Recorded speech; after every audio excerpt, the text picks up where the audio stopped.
أعوذ بالله من الشيطان الرجيم.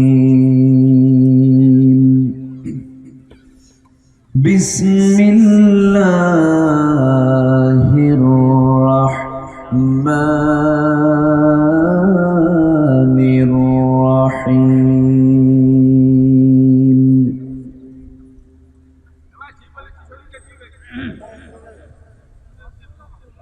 إن الله عنده علم الساعة وينزل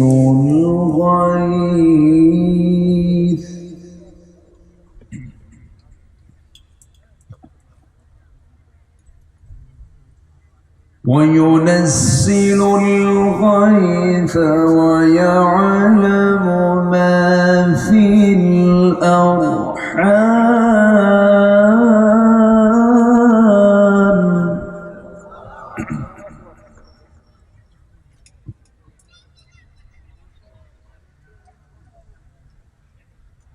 وينزل الغيث ويعلم ما في الأرحام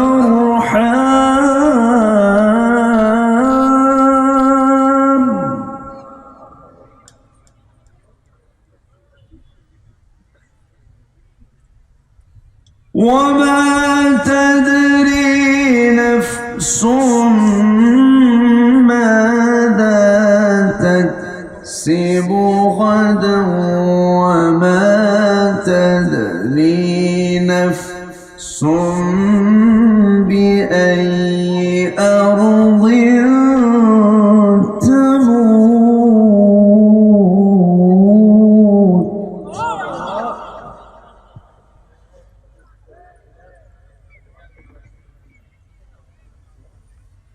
إن الله عليم خبير.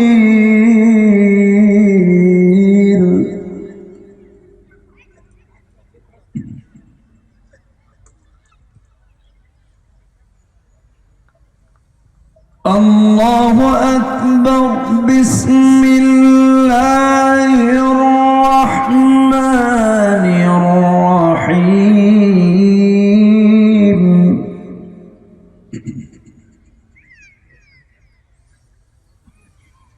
إن الله وملائكته يصلون على النبي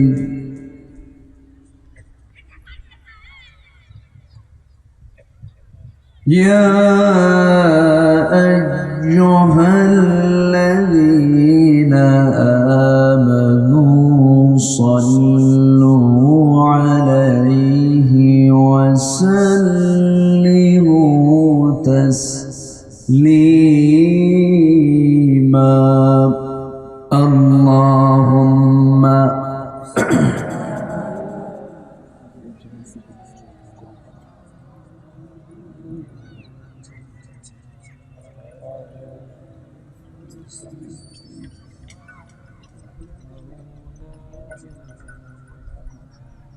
একটু মোহাব্বত দিয়ে নবীর প্রেমে মাতোয়ারা হয়ে জবান খুলে আওয়াজ দিয়ে সবাই বলুন আল্লাহুম্মা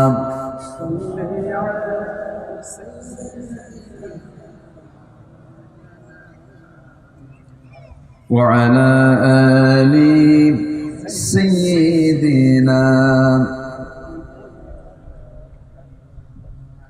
রসুল আমার ভালোবাসা, রসুল আমার ভালোবাসা, রসুল আমার প্রেম বিরহের মূল আলোচনা, রসুল আমার কাজে কর্মে অনুপ্রেরণা। আল্লাহুম্মা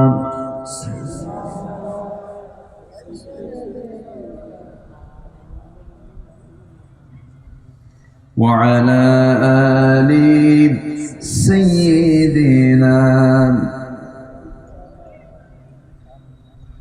সবাই বলুন বালাগাল উলা বিকামালিহি কাশাফাত তুজা বিজামালিহি হাসানাত জামিউ খিসালিহি সাল্লু সূরাত ইউসুফ বিদারি حكمة لقمان إمام قارئ قرآن باري يهدي لساد مار ما بلغ العلا كشف التجى بجماله حسنت جميع خصاله صلوا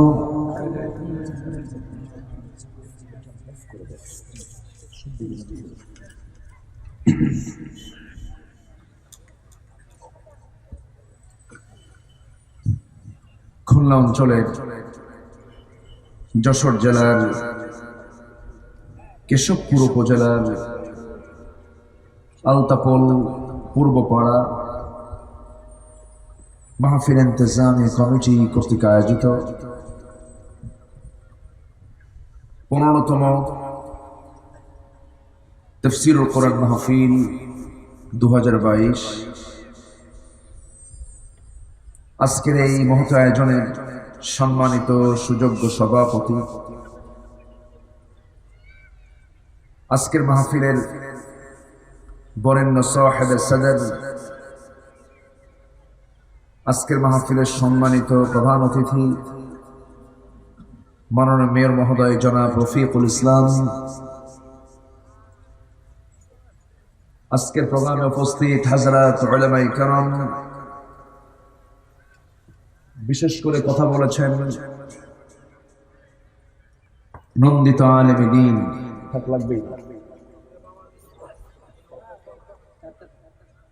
নন্দিত আলেমে দ্বীন, বিশিষ্ট ইসলামী চিন্তাবিদ, আমার অনুজ স্নেহধন্য মুহতারাম মাওলানা আবু যার গফারি হাফিজাহুল্লাহ, উপস্থিত আজকের মাহফিলের প্রধান আকর্ষণ,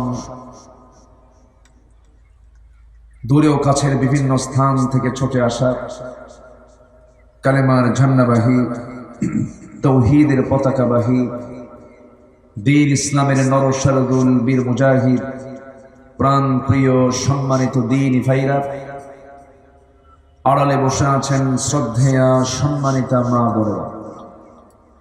আলোচনার সূচনায় আনুষ্ঠানিকতার মধ্য দিয়ে আমার পক্ষ থেকে আবারও দিল খোলা সালাম, আসসালামু আলাইকুম ওয়া রাহমাতুল্লাহি তাআলা ওয়া বারাকাতুহু।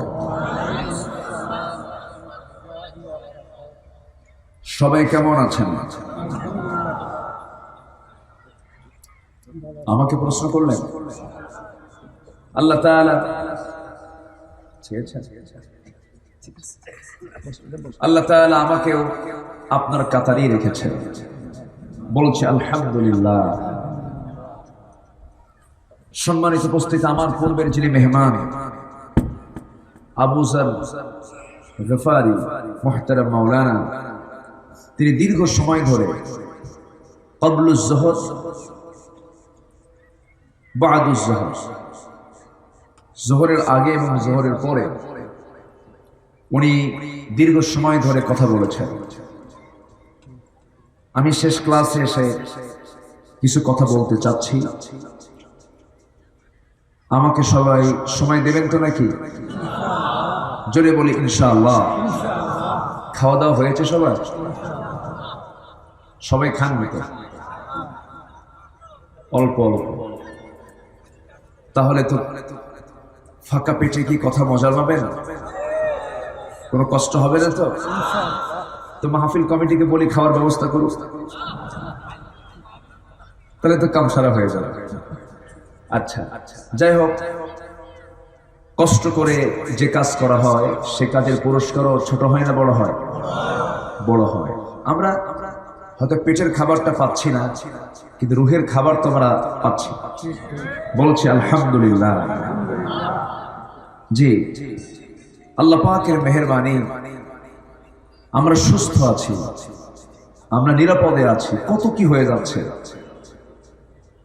কত ঝড় হয়ে গেল, কি শ্রীথাং নাকি সিত্রাং হয়ে গেল, তারপরে করোনা গেল, আইলা, নার্গিস, বুলবুল, সিডর, কত কি চলে গেল। এর মাঝে আমরা এখনো আছি তো, তাই না? বলি আলহামদুলিল্লাহ, জোরে বলি আলহামদুলিল্লাহ। সবাই বলছে আল্লাহুম্মা ইন্নী আসআলুকা আল হুদা ওয়াত তুকা ওয়াল আফাফা ওয়াল গিনা। সবাই বলি আল্লাহুম্মা লাকা আসলামতু ওয়া বিকা আমানতু ওয়া আলাইকা তাওয়াক্কালতু ওয়া ইলাইকা আনাবতু ওয়া বিকা খাসামতু। আমরা আল্লাহ তাআলার শুকর আদায় করে নিলাম।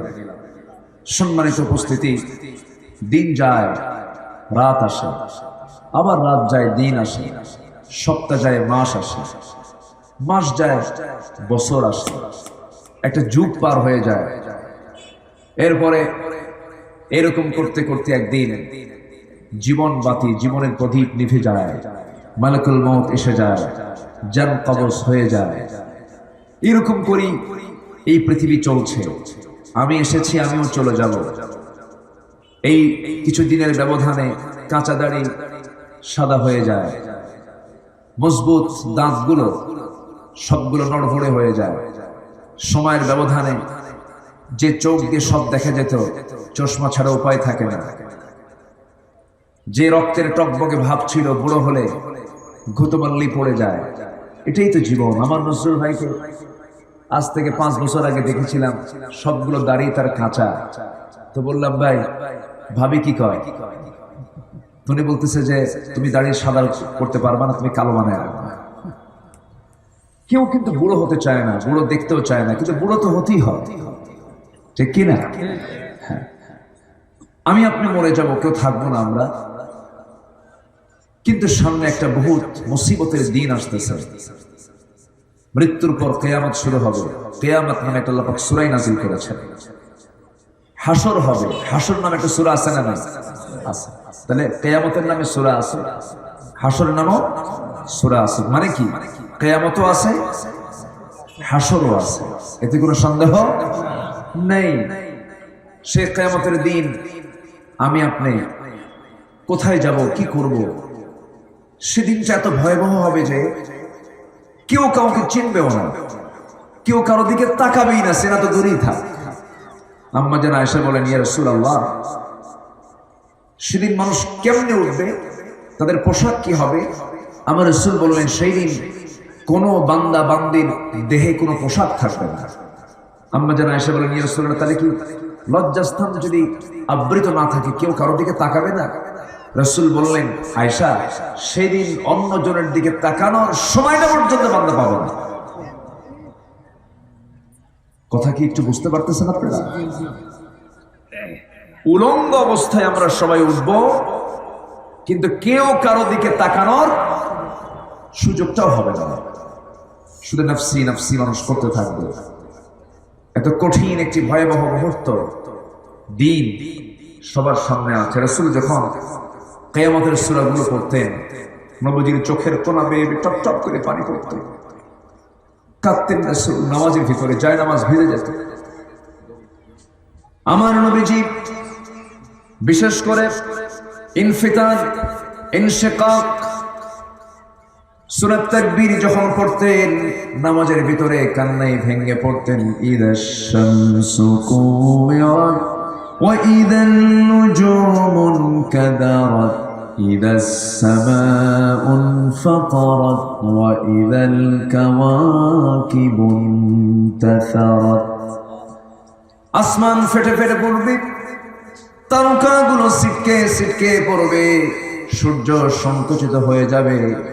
এমন একটা কঠিন দিন, ইযা যুলজিলাতিল আরদু জিলজালাহা, সবাই বলেন ইযা যুলজিলাতিল আরদু জিলজালাহা ওয়া আখরাজাতিল আরদু আথকালাহা ওয়া ক্বালাল ইনসানু মা লাহা। জমিন প্রকম্পিত হবে। মাত্র 6 রিক্টার স্কেলে ভূমিকম্প হলে পরে আমরা মাথা ঘুরে পড়ে যাওয়ার মতো হয়ে যায়। 30 সেকেন্ডের ভিডিওতে গোটা মিডিয়ার হেড নিউজ হয়ে যায়, ব্রেকিং নিউজ হয়ে যায়, ভূমিকম্প হয়ে গেল কয়েক সেকেন্ড। কিন্তু কিয়ামত যখন শুরু হয়ে যাবে, পাহাড়গুলো তুলার মতো উঠতে থাকবে, জমিন তার সবকিছু উদ্গীরণ করে দেবে, বের করে দেবে। আর মানুষ এই চিত্রগুলো দেখে সেদিন বলবে ওয়াকালাল ইনসানু মা লাহা, মানুষ বলবে হারে এত কিছু করলাম, সব তো আজকে শেষ হয়ে গেল, কিছুই থাকলো না, সব তো চুরমার হয়ে গেল, কোনো কিছুই রইল না। সেই দিন এমন একটি মুহূর্ত হবে কিয়ামতের সেই প্রচন্ড ভয়ের ভিতরে, গর্ভধারিণী মা তার সন্তান প্রসব করে ফেলবো, সময় প্রসব হয়ে যাবে।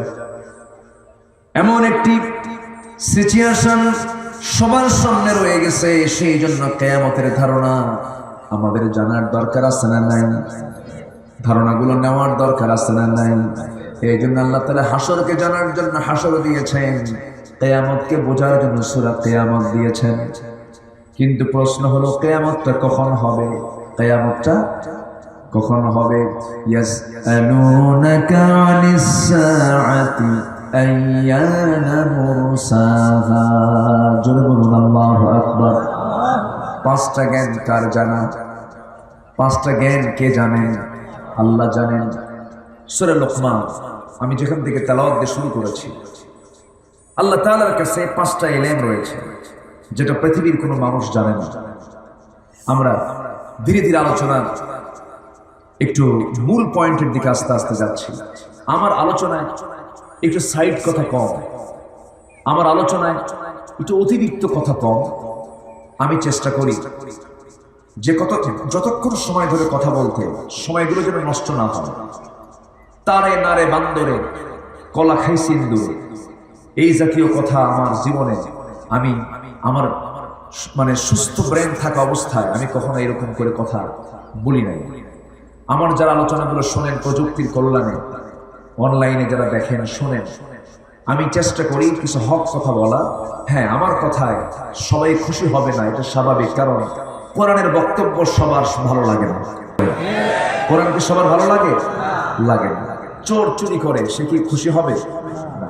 সুদখোর সুদ খায় সে কি ওয়াজ শুনে তার ভালো লাগবে? ইয়াবার কারবার করে, ওইদিকে হজ করে, ইয়াবার কারবার করে। আমি এরকম একজন ব্যক্তিকে শুনলাম, জানলাম, আমি তাকে বললাম, ভাই জান আপনি হজ করে আসছেন, নামাজও পড়েন, ইয়াবার আবার ব্যবসা, ইয়াবার কারবার করেন, এর কারণটা কি? হুজুর আমি তো নিজে খাই না, মানুষকে খাওয়াই। চিন্তা করছেন? সে নিজে খায় না কিন্তু অন্যকে খাওয়া। তাহলে কোরআন হক কথা বলে। কোরআনের আরেকটা নাম হলো ফুরকান। আরেকটা নাম কি? ফুরকান। ফুরকান কাকে বলে? আল ফারকু বাইনাল হক ওয়াল বাতিল। হক এবং বাতিলকে পার্থক্য সৃষ্টি করে দেয় যে কিতাব, সেটাই হলো ফুরকান, কোরআন। তাহলে কোরআন এমন একটি কিতাব যা দিয়ে কোনটা হালাল কোনটা হারাম, আল হালালু বাইয়িন ওয়াল হারামু বাইয়িন, হালাল স্পষ্ট, হারাম স্পষ্ট। এই জায়গায় বান্দার না বোঝার কোনো কারণ নাই। বান্দাকে হালাল এবং হারামের জ্ঞান অর্জন করতে হবে। কার কথা? আসতে বলবেন না, কার কথা? এই মাথা দিয়েছেন, বুদ্ধি দিয়েছেন, শুধু প্রযুক্তির জ্ঞান অর্জন করলে হবে না, শুধু চিকিৎসা বিদ্যার জ্ঞান অর্জন করলে হবে না, শুধু পলিটিক্যালের জ্ঞান অর্জন করলে হবে না। পলিটিক্যাল নলেজের পাশাপাশি, সোশ্যাল নলেজের পাশাপাশি, পার্থিব যে সমস্ত প্রয়োজনীয় বিদ্যার পাশাপাশি আমাকে হালাল এবং হারামের জ্ঞান জানা দরকার। সবার আগে, সব শিক্ষারা আগে না পরে? বলেন, পরে না আগে? আমরা শিখি কখন? মরার আগ দিয়ে। মরার আগ দিয়ে হুজুরদের একটু ভাড়া করে আনে, হুজুর সারা জীবন আকাম কুকাম করছে, আসলে আকাম কুকাম করছে, হুজুর একটু তোবা পড়ায় দেন, একটু বুঝায় দেন। না, লা তাসুলু কদমা ইবনে আদম হাত্তা ইউসআল আন খামসিন। কোন আদম সন্তান এক কদম সামনে নিতে পারবে না কিয়ামতের দিন যতক্ষণ না 5টি প্রশ্নের জবাব না দিতে পেরেছে। ওয়ান শাবাবিহি ফীমা আবলাহু, তার যৌবন সম্পর্কে প্রশ্ন করা হবে, কোথায় খাটাইছে, গার্লস স্কুলের সামনে কিনা, আকাম কুকাম করছে কিনা। নাম্বার 2, সে তার যৌবনকাল কোথায় কাটাইছে। ওয়ান মালিহি, তার মাল সম্পর্কে প্রশ্ন করা হবে, সে মাল মিন আইনা ইকতাসাবাহু, কোন জায়গা থেকে কামাই করেছে এবং সে কোথায় তা ব্যয় করেছে। কি কথা কি বোঝা গেল? আন উমরিহি, তার জীবন সম্পর্কে প্রশ্ন করা হবে, গোটা জীবন সে কোথায় খাটাইছে এগুলো। তাহলে আমি মরার আগ দিয়া একটু তওবা করে ফাঁকিবাজি কইরা আল্লাহর সামনে কি পার পাওয়ার কোন সুযোগ পাবো? আসতে বলবেন না, পাবো? পাবো। ক্যামেরাম্যান, এই যে ক্যামেরাম্যান, দ্রুত করে এগুলো আগে ভাগে আসতে হয়। আপনারা যদি পরে আসেন তাহলে তো বিরক্ত হয়, মানুষের আলোচনার পরিবেশ নষ্ট হয়ে যায়। ক্যামেরাম্যানদের ধমক দিবেন না, কারণ তারা, আপনি শুনছেন হাজার হাজার মানুষ, আর এরা শোনায় কোটি কোটি মানুষকে। তাহলে দরকার আছে না? ধমক দিয়ে না, তাছাড়া হার্ট স্ট্রোক করবে। এতগুলো মানুষ যদি একজনকে ধরেন তাহলে তো বাঁচবি। আসে তারা রেকর্ড করুক, তাদের কল্যাণে দিনের প্রচার হয়। যতক্ষণ ওয়াজ শোনে ততক্ষণ তো গান শোনে না, এই তো কিছু তো উপকার হয়, অবশ্যই উপকার হয়। আল্লাহ তুমি তাদেরকে দিনের কল্যাণে এই কাজে খেদমত করার তৌফিক তুমি আল্লাহ দিয়ে দাও। জোরে বলি আল্লাহুম্মা আমিন। আমার দিকে তাকাও। তাহলে আল্লাহর কাছে কয়টা জ্ঞান? বলেন কয়টা জ্ঞান? 5টা জ্ঞান। সূরা লোকমান থেকে আমি কিছু কথা বলতে চাচ্ছি। কোন সূরা বলেন তো? লোকমান। লোকমান চেনেন সবাই? চেনেন? কি বাড়ি কোথায়? মনিরামপুর? আচ্ছা, হ্যাঁ মনিরামপুরে আছে, কেশবপুরেও আছে। লোকমান নামে এখানে লোক আছে, দেখি লোকমান কই? কই দুই একটা লোকমান নাই এই জায়গায়? কই? আচ্ছা থাক, যে লোকমান নামে বহু মানুষ আছে। কেন? লোকমান ছিলেন আল্লাহর খুব পছন্দের একজন বান্দা, একজন আদর্শ পিতা। সুবহানাল্লাহ বলেন। একজন আদর্শ কি পিতা। লোকমান নামে লোক খুঁজে পাবেন, ইব্রাহিম নামে লোক খুঁজে পাবেন, কারণ এনারা ছিলেন জাতির রাহবার, জাতির মডেল। কিন্তু ওইদিকে ফেরাউন নামটাও কিন্তু কোরআন শরীফে আছে। ফেরাউন নামে কোন লোক কি এখানে আছেন? দেখে হাত তুলে।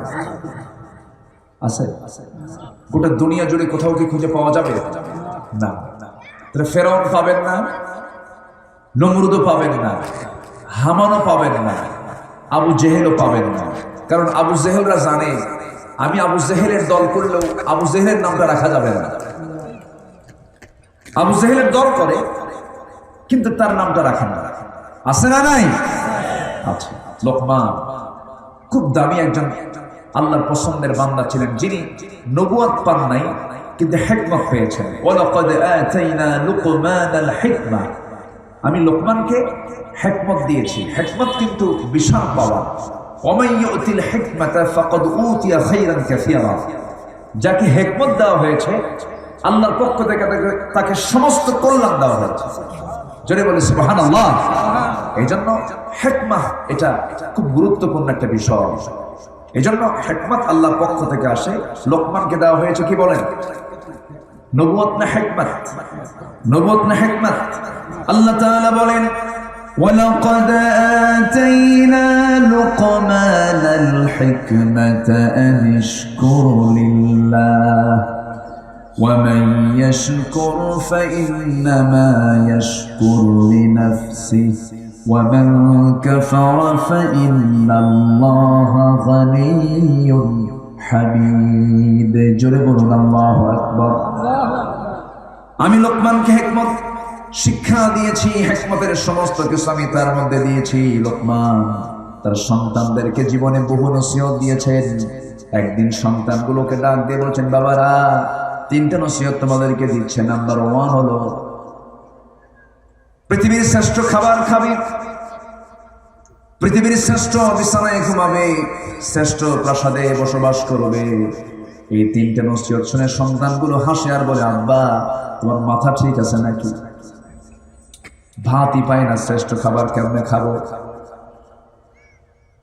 ভালো বিছানায় কেমন করে ঘুমাবো ভালো বিছানা আমাদের কপালে জুটবে কেমনে আমরা গরিব মানুষ সঙ্গে সঙ্গে আবার বলছেন আমার আব্বা শ্রেষ্ঠ প্রাসাদ পাবো কোথায় ছোট্ট একটা কুড়ে ঘর আমাদের লোকমান বলছেন শোনো শ্রেষ্ঠ খাবার বলেছে তোমরা কখন খাবে শ্রেষ্ঠ খাবার মানে হলো ভরা পেটে কখনো খাবে না ক্ষুধা পেটে খাবে এবং ক্ষুধা পেটেই উঠবে জোরে বলেন সুবহানাল্লাহ জোরে বলেন সুবহানাল্লাহ এগুলো হচ্ছে হিকমত এগুলো কি হিকমত নাম্বার 2 হলো শ্রেষ্ঠ বিছানায় ঘুমাবি শ্রেষ্ঠ বিছানা মানে আমার সন্তানগুলো তোমরা মনে করো না দামি দামি ওই সমস্ত বিছানাগুলো ফেরাশগুলো তোমাদের জন্য কিনতে হবে তা নয় ম্যাট্রেস নয় কোনো তোষক নয় দামি কোনো বিছানা কিনে বুঝাই নাই এখানে শ্রেষ্ঠ বিছানা বলতে আমি বুঝিয়েছি হলো তোমরা পরিশ্রম ছাড়া বিছানায় যাবে না সারা দিন পরিশ্রম করবে হাড় ভাঙা পরিশ্রম করবা হাড় ভাঙা পরিশ্রমের মধ্য দিয়ে তোমার যখন বিছানা তুমি পাবে ওই বিছানাই হবে তোমার জীবনের শ্রেষ্ঠ বিছানা কি পরিশ্রমের শরীরে কি বিছানা লাগে লাগে কিছু পরিশ্রম শেষ খালি বিছানায় যাওয়া মাত্র এমন নাক ডাকা ট্রাকের ইঞ্জিন ফেল ঠিক কি না কিসের ইঞ্জিন ফেল ট্রাকের ইঞ্জিন আর এইদিকে প্রচুর সম্পদ টাকা পয়সার অভাব নাই ঘুম পায় না ঘুমের ওষুধ কি ঘুমের ওষুধের একটা নাম কম আচ্ছা কত ওষুধ আছে আচ্ছা জি ঘুমের ওষুধ ছাড়া ঘুম হয় না টাকা পয়সার অভাব নাই কিন্তু ঘুমটা দেন কে আসতে বলবেন না ঘুমটা দেন কে আল্লাহ যদি কারো সুখ করে নেন প্রাসাদে থাকলেও সুখ পাবেন না আল্লাহ যদি কাউকে সুখ দেন কুড়ে ঘরে থাকলেও আপনি রাজার মতো থাকবেন জোরে বলি সুবহানাল্লাহ কারো সম্পদ দেখে আফসোস করবেন না সম্পদ মানুষকে সুখ দেয় না কারো সম্পদ দেখে লোভ করবেন না সম্পদ কাউকে সুখ দেয় না সুখ দেওয়ার মালিক একমাত্র কেবলমাত্র তিনি কে আসতে বলবেন না তিনি কে গাড়ি বাড়ি সব কিছু আছে কিন্তু বউটা খালি কি বউটা খালি সাইড মানে পরকিয়া করে শান্তি আছে বলেন শান্তি আছে শান্তি আপনার সব কিছু আছে কিন্তু বাচ্চা একটা মদ খায় আর একটা গাঁজা খায় আছে না আছে না সুখ আছে সুখ নাই এই জন্য সুখের জন্য চাইতে হবে কার কাছে আসতে বলবেন না কার কাছে লোকমান তার সন্তানদেরকে কি নসিহত দিচ্ছেন দেখেন তোমরা শ্রেষ্ঠ খাবার খাবে মানে কি ক্ষুধা পেটে খাবে ক্ষুধা পেটে উঠবে মানে কি দিকে অসুস্থ হওয়ার লক্ষণ না সুস্থ হওয়ার লক্ষণ সুস্থ নাম্বার 2 হলো সেরা বিছানায় ঘুমাবে মানে সেরা বিছানা তোমার তখনই হবে যখন তুমি কায়িক পরিশ্রম করবে শারীরিক পরিশ্রম করে যখন বিছানায় চলে যাবে তখন তুমি সুস্থ হয়ে যাবে তোমার ঘুমটা সুন্দর হবে নাম্বার 3 হলো শ্রেষ্ঠ প্রাসাদে ঘুমাবে মানে শ্রেষ্ঠ প্রাসাদ মানে হলো মানুষের সবচাইতে বড় রাজ্য হলো হৃদয় হৃদয় নামক রাজ্যকে জয় করে ফেলবে, তোমার প্রাসাদ হবে পৃথিবীর শ্রেষ্ঠ প্রাসাদ। জোরে করুন সুবহানাল্লাহ। এই নসিহতগুলো কে দিচ্ছেন? আস্তে কর বলেন, কে দিচ্ছেন? লোকমান। সাদা মানুষ না, কিন্তু সুন্দরও না, লম্বাও না, সুশ্রীও না, দাঁতগুলো ফাঁকা, ঠোঁটটা মোটা, নিচের ঠোঁট এত মোটা, মোটার ঠেলায় নিচের দিকে গড়ে নামছে, মাথার চুল গুণা আছে না, লোহার গুণা, গুণা গুণা দিয়েছে যে বাঁধে শক্ত, কি তার গুণার তার, এরকম শক্ত মার্কা মাথার চুল, সাইজ ছিল না। তাফসীরে আসছে সাইয়েদনা লোকমানের পায়ের গোড়ালি ছিল ফাটা। পায়ের গোড়ালি কি ফাটা? গোড়ালি কিছু আছে না, এই শীত আসার সাথে সাথে ফেটে শেষ হয়ে যায়। ওই ফাটা পা নিয়ে যদি লেপের তলে ঢুকে, লেপের কাপড় কি ঠিক থাকে? আসতে খান কেন? সকালবেলা লেপ গোছানো নিয়ে স্বামী আর বইয়ের মধ্যে লাগে গন্ডগোল, কি ফাটা পাও আমার ভিসা আমার স্বামী, এরকম বলেন না? বলে ফাটা পা। লোকমান ছিলেন এরকম একটা বাহ্যিকভাবে অসুন্দর দেখতে একজন মানুষ, সমাজে তার কোনো পরিচিতও ছিল না, কিন্তু লোকমানকে আল্লাহ তাআলা এত সুন্দর করে পছন্দ করলেন, তার নামে কোরআনে কারীমের একটা সূরার নামকরণ করলেন। জোরে বলে সুবহানাল্লাহ। এমনি করেননি, বহু যোগ্যতা আছে তার। শুনবেন সবাই? সবাই শুনতে রাজি আছেন তো? জোরে বলে ইনশাআল্লাহ। সেই সূরা লোকমান এর সর্বশেষ আয়াত হলো 34টা আয়াত সম্বলিত এই সূরা, মক্কায় নাজিল হয়েছে এই সূরাটা। আল্লাহ তাআলা সর্বশেষ আয়াত যেটা দিয়েছেন, আল্লাহ বলছেন, শোনো পৃথিবীর মানুষ, 5টা বিষয়ের জ্ঞান আমি কাউকে দেই নাই, 5টা বিষয়ের জ্ঞান আমি আল্লাহ নিজে জানি। কেউ এই 5 বিষয়ের জ্ঞান জানে না। আল্লাহ রাব্বুল আলামিন বলেন, ইন্নাল্লাহা ইনদাহু ইলমুস সাআতি ওয়া ইউনাজ্জিলুল গায়থা ওয়া ইয়া'লামু মা ফিল আরহাম ওয়া মা তাদরি নাফসুন মাযা তাকসিবু গাদান وما تدري نفس بأي أرض تموت إن الله عليم خبير জোরে বলুন আল্লাহু আকবার। আমার আল্লাহর কাছে 3টা জ্ঞান তিনি জানেন। আমার আল্লাহর কাছে 3টা ইলম আছে যা পৃথিবীর কারো কাছে নাই। এর মধ্যে 1 নম্বরে ইলম হলো কিয়ামত কখন হবে একমাত্র কেবলমাত্র কে জানেন? আসতে বলবেন না, কে জানেন? তবে কিয়ামতের কিছু আলামত আছে না নাই? আসতে বলবেন না, আছে না নাই? আচ্ছা, কিয়ামতের কিছু আলামত আছে। ছোট ছোট আলামত গুলো কিছু আমাদের দ্বারা প্রকাশ পেয়েছে। যেমন কিয়ামতের আলামত হলো সর্বশেষ আমার নবীর নবুয়ত লাভ। আমার নবীর নবুয়ত লাভ কি হয় নাই? হয়ে গেছে, এটাও কিন্তু একটা আলামত। আমার নবীর মৃত্যু, বাইতুল মুকাদ্দাস বিজয় হয়ে গেছে। ফিলিস্তিনের আমোস নামক স্থানে প্লে রোগ দেখা যাবে, প্রচুর ধন সম্পদ হওয়া, কিন্তু সেই লোকটা যাকাত দেবে না, সেই লক্ষণ মনে হয় এখন নাই। হ্যাঁ, প্রচুর ধন সম্পদ, কিন্তু যাকাত দেওয়ার লোক থাকবে না। এটি কি আমার দেশেও নাই? আসতে বলবেন না, আছে না নাই? এটা কিসের আলামত? বলুন কিসের আলামত? কিয়ামত। দান করার জন্য কিছু দানবীর আছে যারা লোক দেখিয়ে দেখিয়ে দান করে। দান করার জন্য, বাহবা নেওয়ার জন্য ঘোষণা দিয়ে দেয়, আমি 1 লাখ দিলাম, 2 লাখ দিলাম, 3 লাখ দিলাম, কিন্তু আমার নামে একটা স্লোগান হবে। কিন্তু যাকাতের মতো ফরজ ইবাদত সে আদায় করতে চায় না। যখন দেখবেন সমাজে ধন সম্পদের পরিমাণ বেড়ে গেছে কিন্তু যাকাত দিচ্ছে না, ভাবতে হবে এটা কিসের আলামত? বলেন, আসতে বলুন না, কিসের আলামত? আরেকটা আলামত হলো নবুয়তের মিথ্যা দাবিদার। এরকম কিছু শ্রেণীর আত্মপ্রকাশ হয়ে যাবে, যেমন মুসাইলামতুল কাজ্জাব, আসওয়াদ আনসি, এই সমস্ত লোকগুলো মিথ্যা নবুয়তের দাবিদার ছিল। এবং এই ভারতবর্ষে একজন ছিল, তার কিছু অনুসারী আমার দেশে আছে, মির্জা গোলাম মোহাম্মদ, নাম শুনেন নাই? দেখেন, এদের সংখ্যাও কিন্তু আমার দেশে আছে, এদের অনুসারেও কিছু আছে। এগুলো হচ্ছে কিয়ামতের আলামত। এগুলো কিসের আলামত বলেন? কিয়ামতের আলামত। আমার বন্ধুগণ, কি ব্যাপার? ফোন কাছে নিয়ে যদি আপনি কারবার করেন তাহলে তো সমস্যা। প্রয়োজনে ফোন বন্ধ রাখতে হবে, ডিস্টার্ব না। আমার বন্ধুগণ, কিয়ামতের আলামত হলো আখিরি জামানায় শেষ সময়ে কিছু নবুয়তের দাবিদার, কিছু ভণ্ড দাবিদার আসবে। আমার নবী জীবদ্দশায় মুসাইলামাতুল কাজ্জাব নামে একজন মিথ্যা নবুয়তের দাবি তুলেছিল।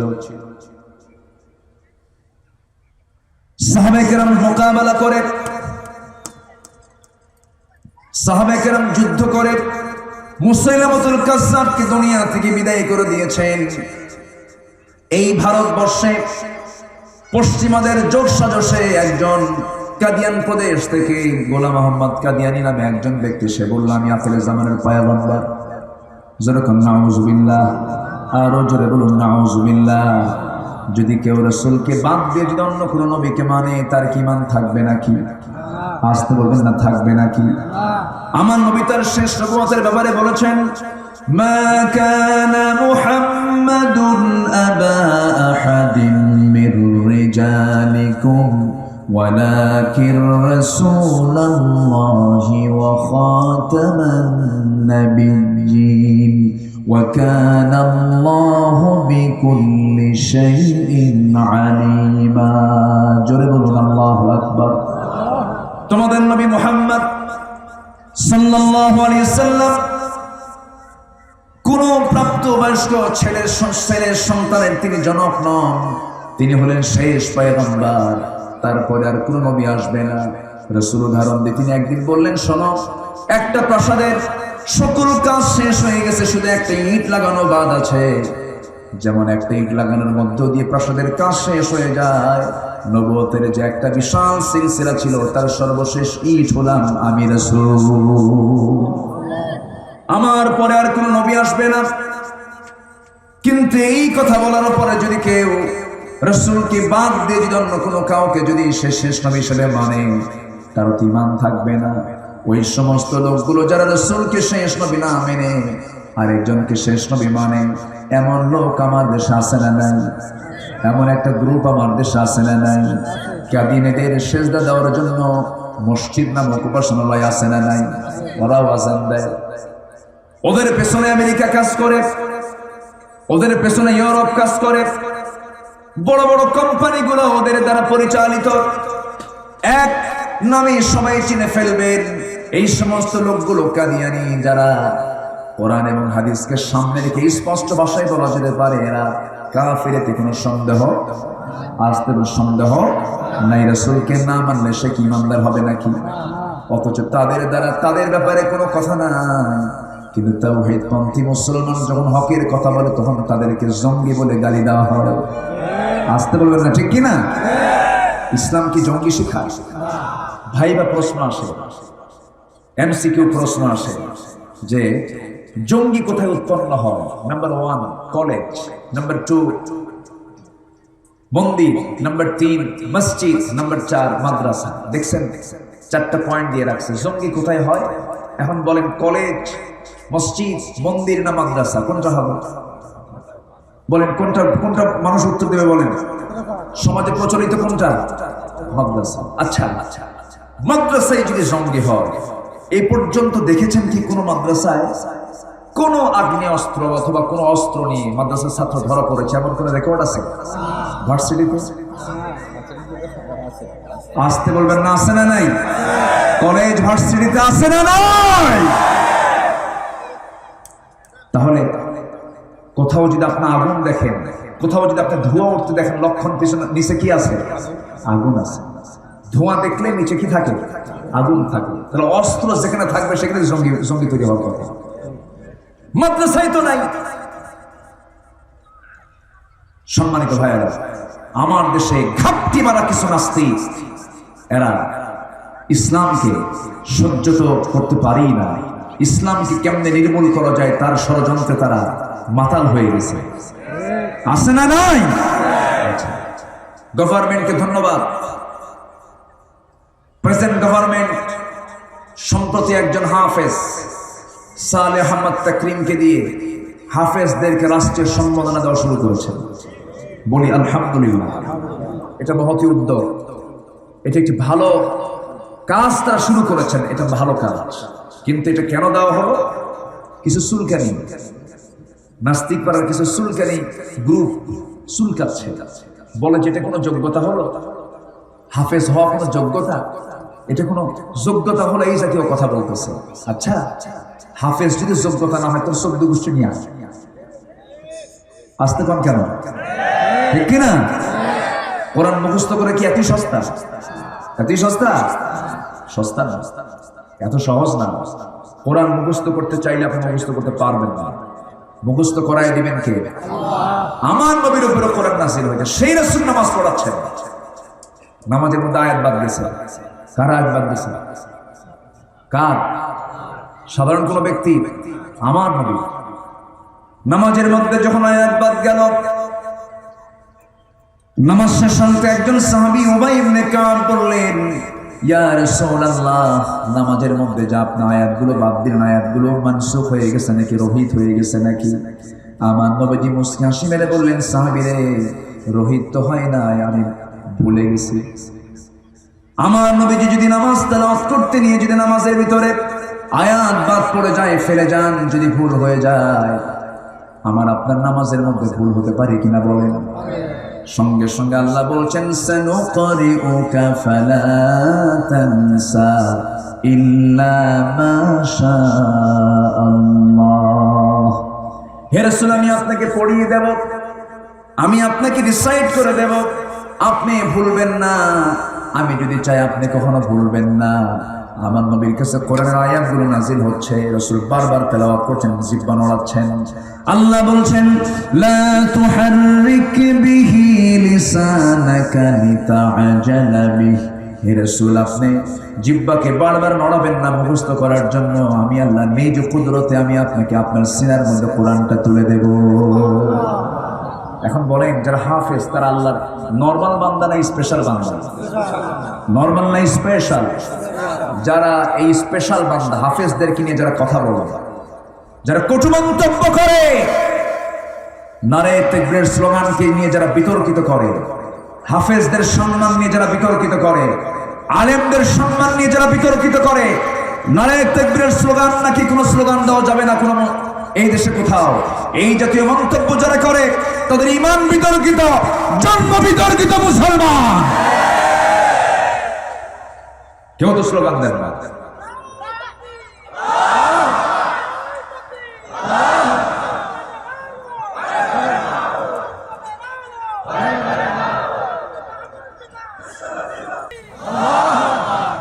মাশাআল্লাহ, বলি আলহামদুলিল্লাহ।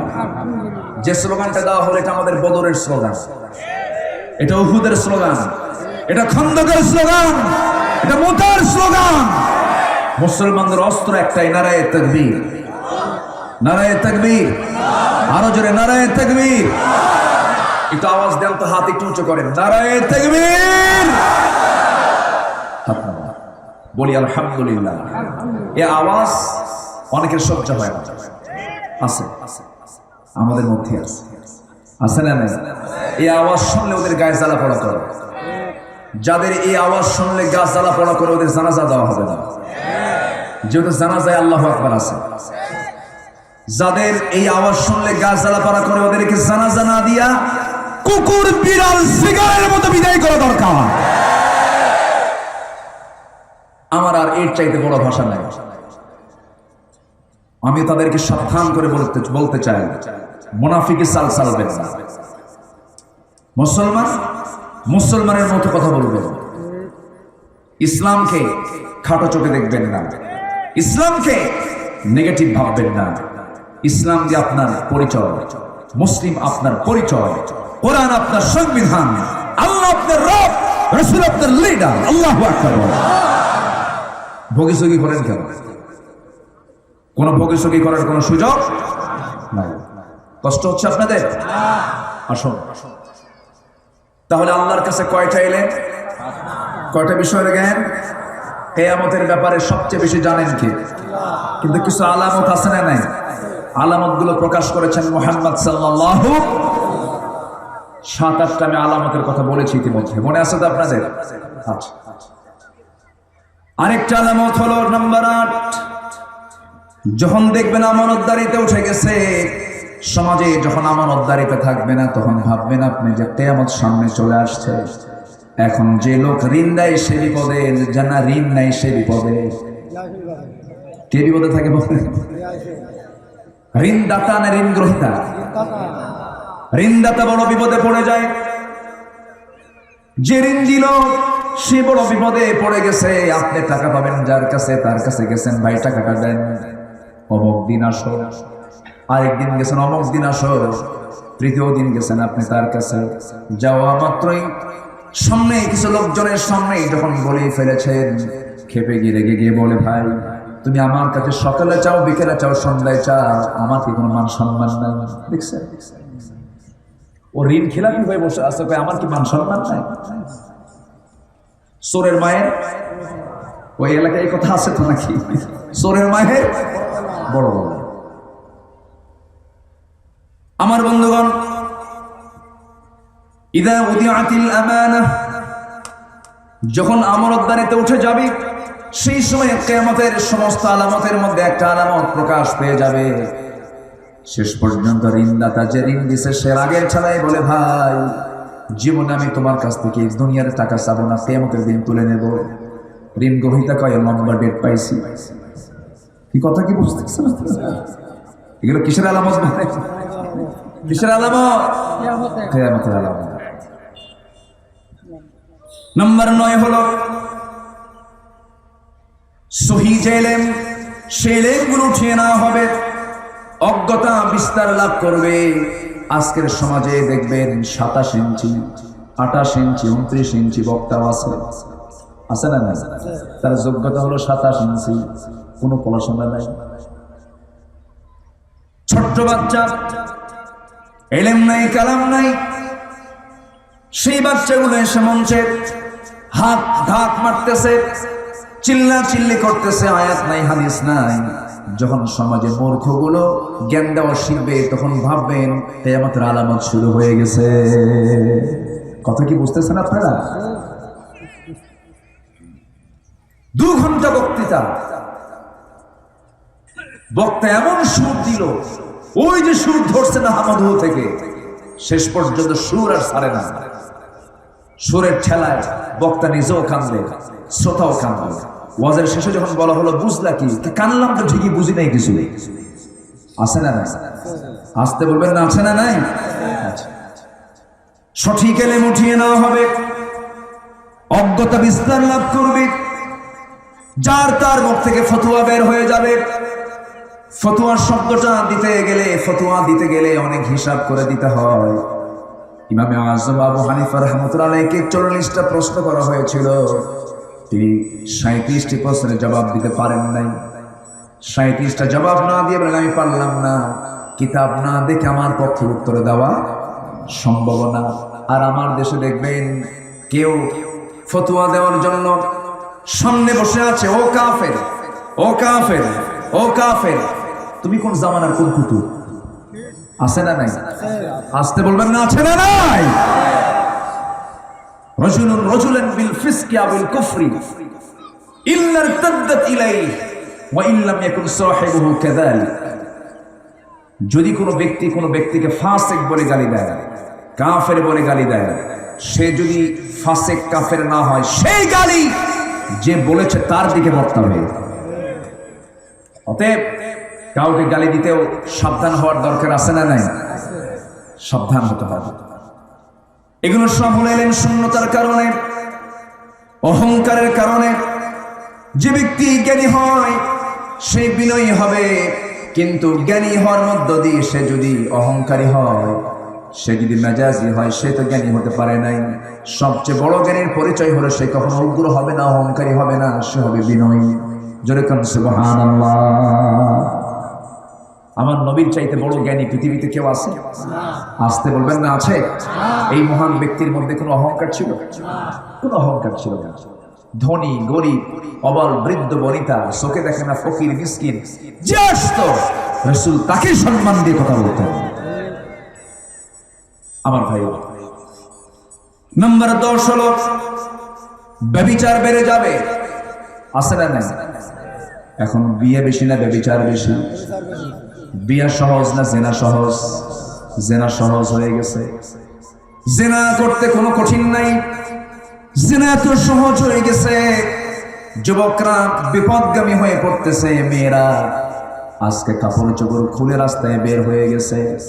ইউরোপ আমেরিকার মূল টার্গেট হলো মুসলমানদের ঈমানকে নষ্ট করার জন্য সবচেয়ে বড় অস্ত্র তারা অ্যাটম বোমকে লাগায় নাই, বড় অস্ত্র তারা কোনো আগ্নেয়াস্ত্রকে ব্যবহার করে না, সবচেয়ে বড় অস্ত্র বানিয়েছে তারা মুসলমানদের ঈমানকে নষ্ট করার জন্য মুসলিম পরিবারের মেয়েদেরকে ঘর থেকে বের করে দাও।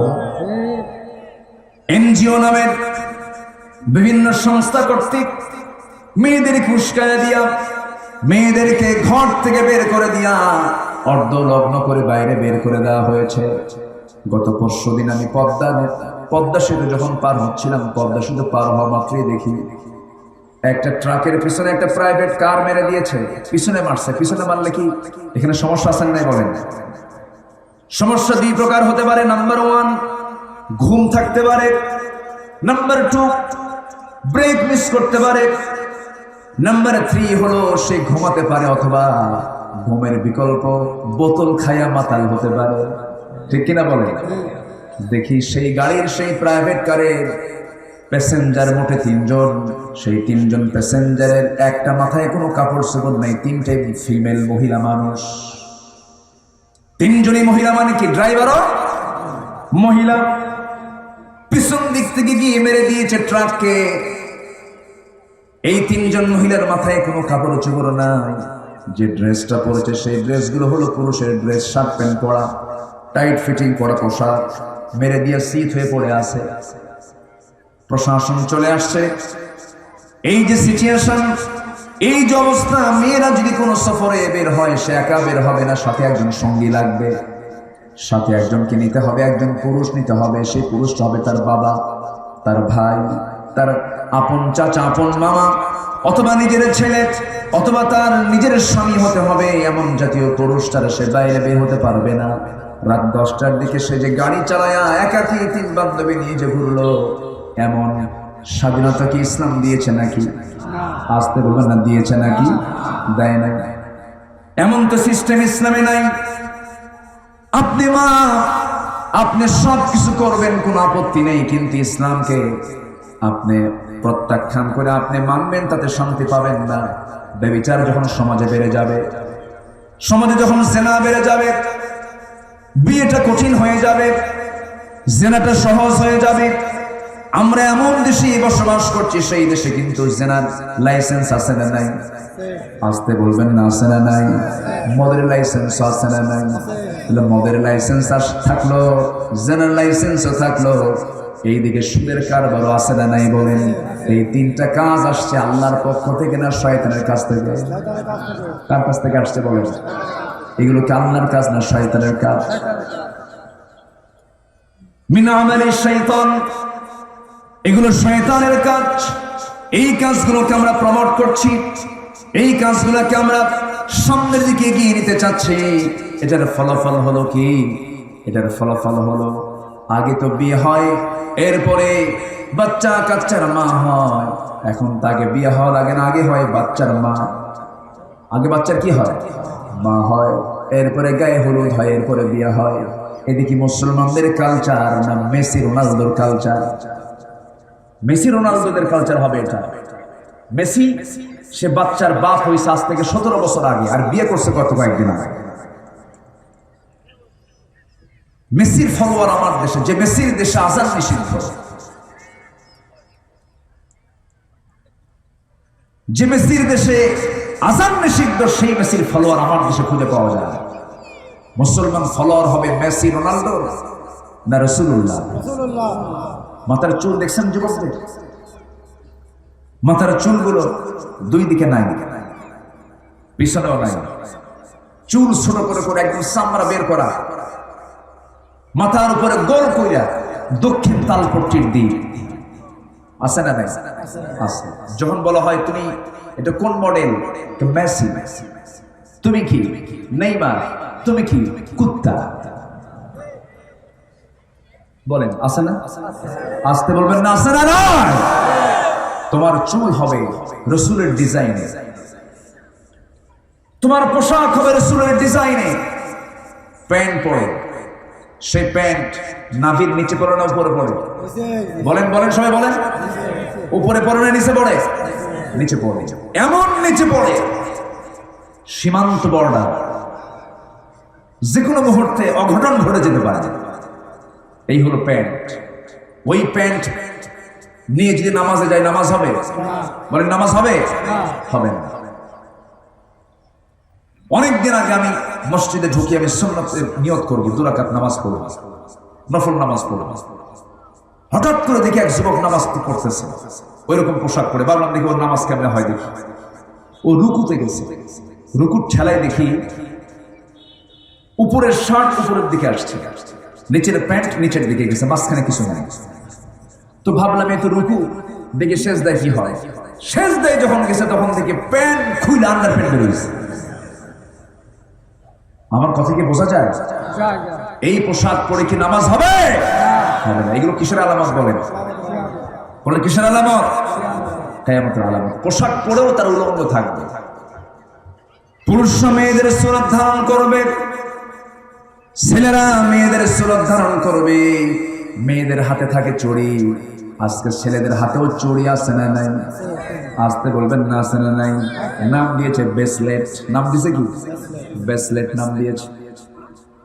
মেয়েদের গলায় থাকবে হলো মালা, সেই মালা আজকে ছেলেদের গলায় আছে না নাই? এগুলো কিসের আলামত বলেন? কিয়ামতের আলামত। এই সমস্ত বিষয়গুলো আমরা লক্ষ্য করে এই জামানায় ঈমানটাকে আমরা ধরে রাখার চেষ্টা করব।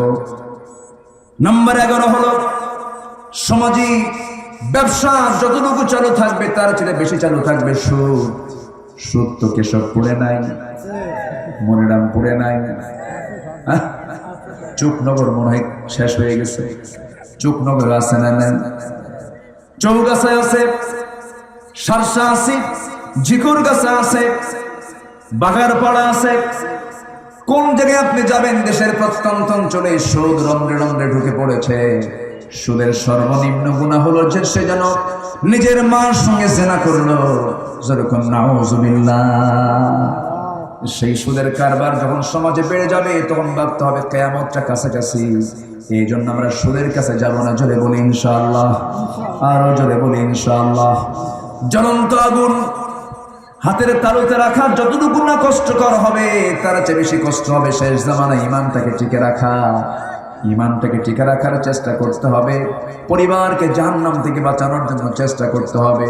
ও আনফুসাকুম ওয়া আহলিকুম নার। নিজে বাঁচো, তোমার পরিবারকে বাঁচাও, জাহান্নাম থেকে বাঁচাও। পরিবারকে জাহান্নাম থেকে তোমার রক্ষা করতে হবে। আপনারা কি কষ্ট পাচ্ছেন নাকি? আজান একটু আমার কানে আসছে আওয়াজ। আজান হচ্ছে না? হোক, আজান হোক, সমস্যা নেই। আমি এমন হুজুর না যে হুজুরের শুনতে আসছেন যে সে নামাজ পড়ে না। নামাজ পড়বে। আমার দেশে কিন্তু এরকম দরবারও আছে, নামাজ লাগে না। আছে কি? আছে না? আছে। নামাজও লাগে না, গোসলও লাগে না। নামাজও লাগে না, গোসলও লাগে না। পানির তলে মোমবাতি, বাবা বাতাসে নেভে না।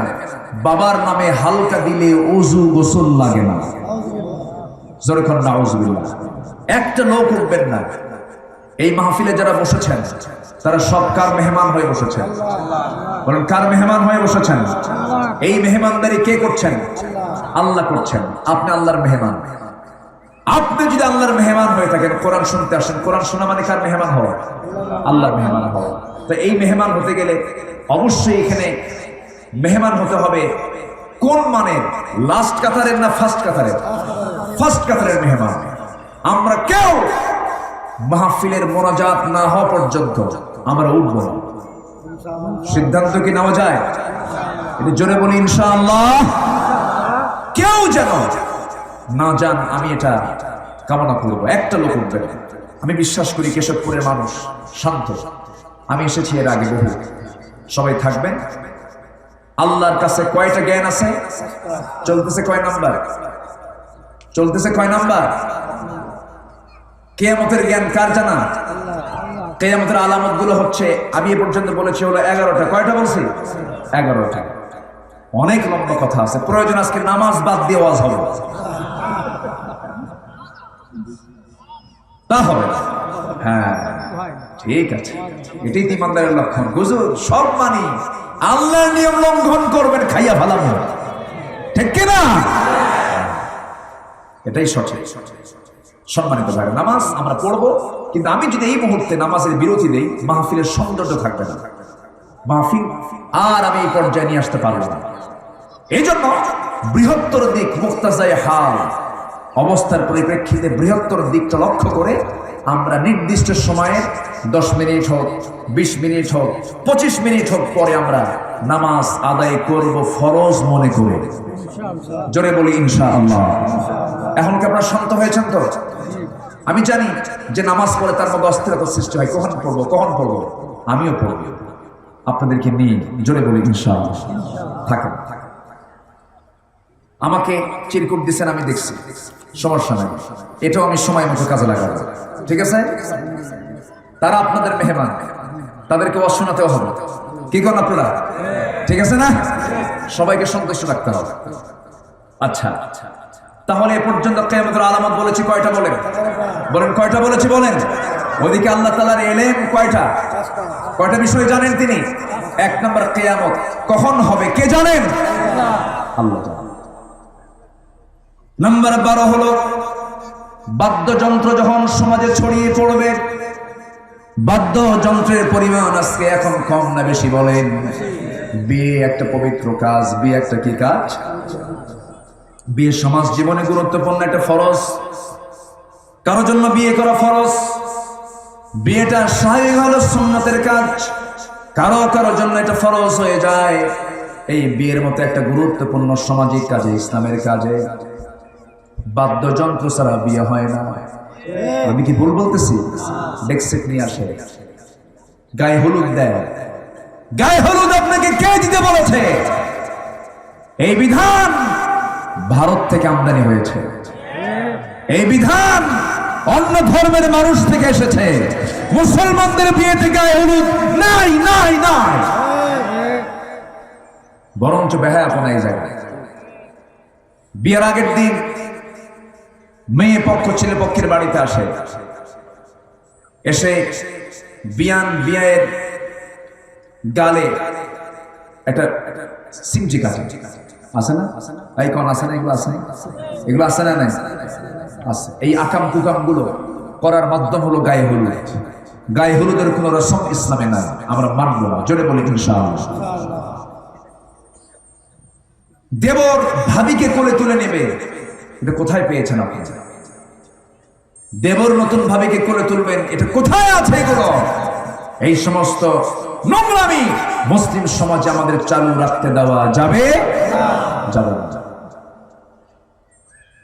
কোন বাদ্যযন্ত্র ইসলামে নাই। বাদ্যযন্ত্র যদি ইসলামে থাকতো, মসজিদে বাদ্যযন্ত্র থাকতো। মসজিদে কোনো বাদ্যযন্ত্র আছে?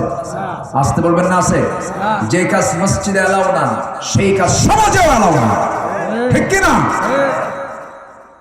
কিসের সংস্কৃতি এগুলো? যে সংস্কৃতির ভিতর দিয়ে উন্মাদনা তৈরি হয়, জিনার পরিবেশ তৈরি হয়, ব্যভিচারের পরিবেশ তৈরি হয়, সেই সংস্কৃতির মুখে আমরা থুতু মারি, থুতু মারি। ওগুলোর দিকে আমরা যাবো না। জোরে বলি ইনশাআল্লাহ। নাম্বার 13 হলো যখন সমাজে মদ্যপান বেড়ে যাবে। মদ্যপান আছে না? মদ খেলে তাল না মাতাল? বলেন তাল না মাতাল? মাতাল। মদ খাই এক মদের শেষ রাত্রে আসছে বাড়িতে, দরজায় নক করছে। দরজায় নক করার সঙ্গে সঙ্গে দরজা খুলে দিয়েছে।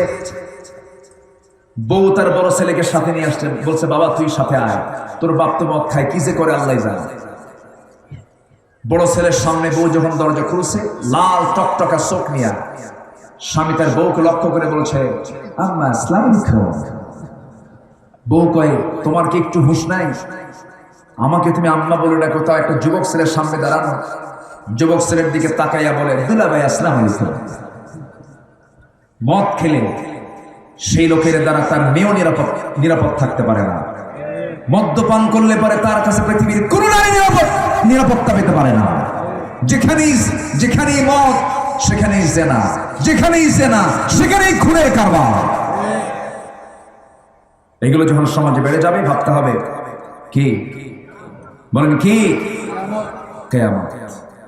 যখন ছাগলের রাখালরা সুউচ্চ অট্টালিকা নির্মাণ করবে, সমাজের নিরীহ মানুষের টাকা পয়সা মেরে খায়া যারা অট্টালিকা বানাবে, তখন ভাবতে হবে যে কিয়ামত খুব কাছাকাছি। এরকম লক্ষণ এখন আছে না নাই?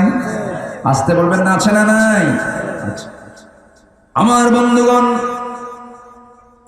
এই সমস্ত সময় আমাদের সামনে হাজির হয়ে গেছি। এই মুহূর্তে আমাকে আপনাকে প্রস্তুতি নিতে হবে। কোন ক্রমে ঈমানটাকে নষ্ট করা যাবে না, আমানতের খেয়ানত করা যাবে না। দেখেন আমানতের খেয়ানতটা কি জিনিস। বইয়ের কাছে স্বামী হলেন আমানত, স্বামীর কাছে স্ত্রী হলেন আমানত। কিন্তু স্বামী কি করে? স্বামী তার নিজের স্ত্রীর ছবিটা সুন্দর করে উলম্ব করে তোলে, মোবাইলে অর্ধলগ্ন করে তুলে নিয়ে সাজগোজ করে ফেসবুকে পোস্ট দিয়া বন্ধুদেরকে বলে দেয়, প্রিয় বন্ধুরা দেখো আমার বউটাকে আমরা সবাই মিলে জামাতের সাথে দেখি। যেরকম নাউজুবিল্লাহ, এটা কি আমানত হলো নাকি? খেয়ানত হয়ে গেল। রাষ্ট্রের কাছে জনগণ হলো আমানত। যিনি রাষ্ট্রপতি হবেন, যিনি মন্ত্রী হবেন, যিনি এমপি হবেন, যিনি চেয়ারম্যান হবেন, তার কাছে জনগণ হলো আমানত। এই আমানতের খেয়ানত করা যাবে না। বয়স্ক ভাতার টাকা মেরে খায়, বিধবা ভাতার টাকা মেরে খায়, এমন লোক তো বাংলার জমিনে নাই। আসতে বলবেন না, আছে না নাই? আচ্ছা, বিধবার ভাতার তালিকায় হলো চেয়ারম্যানের বউ 1 নম্বরে আছে। আচ্ছা, চেয়ারম্যান বেঁচে থাকলে কি বিধবা হয়? হ্যাঁ, এখানে কোনো চেয়ারম্যান আছেন কিনা জানি না। ও, আপনি মন খারাপ করেন না, আমি আপনাকে বলিনি তো।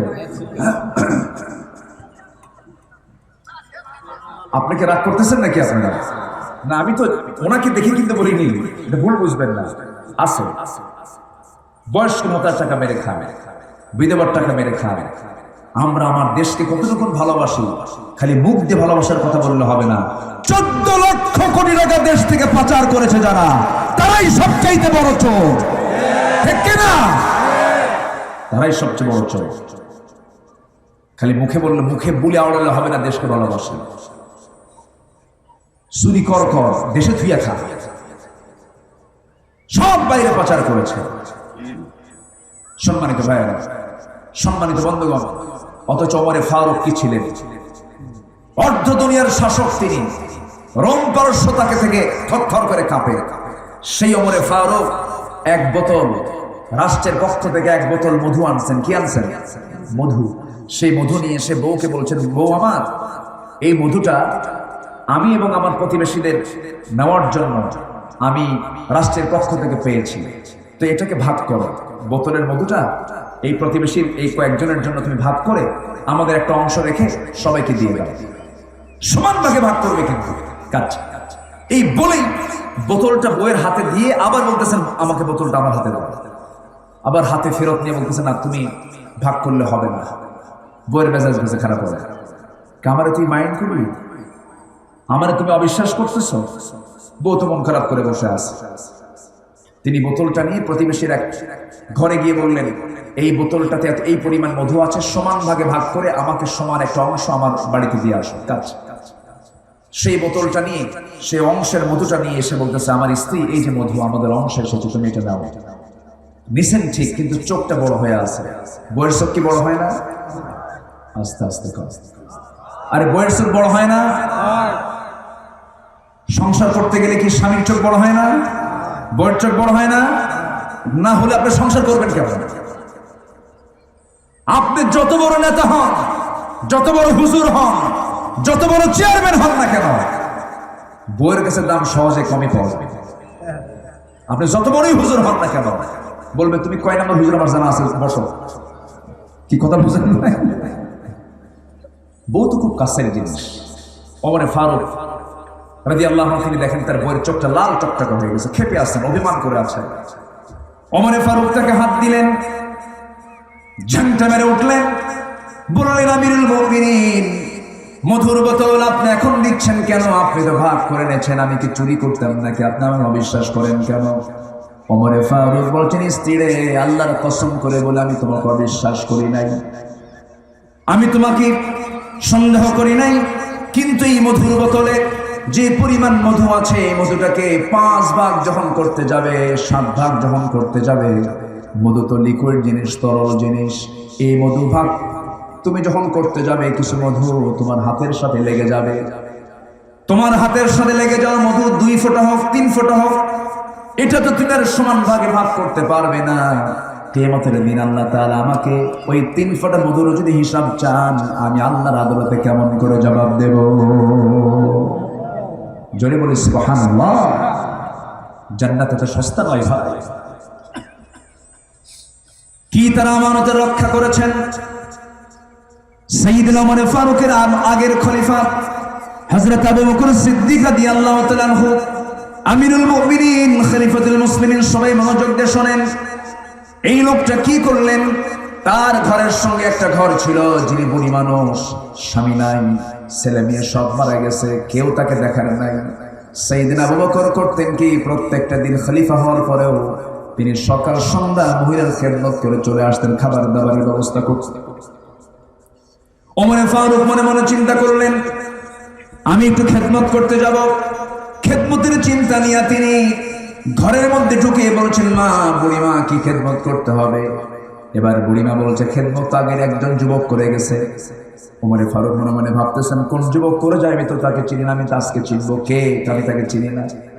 পরপর 3টা দিন তাকে দেখার চেষ্টা করলেন, পারলেন না। একদিন সন্ধ্যার পরে তিনি বসে আছেন আর পেতে আছেন, দেখে আজকে কোন লোকটা ঢোকার সময় টের পান নাই। যখন খেদমত করে বের হয়েছেন, সামনে ওমর ফারুক দাঁড়ায় গেছেন। কে তুমি? চেহারার দিকে তাকায় দেখেন সাইয়েদনা আবু বকর সিদ্দিক রাদিয়াল্লাহু তাআলা আনহু।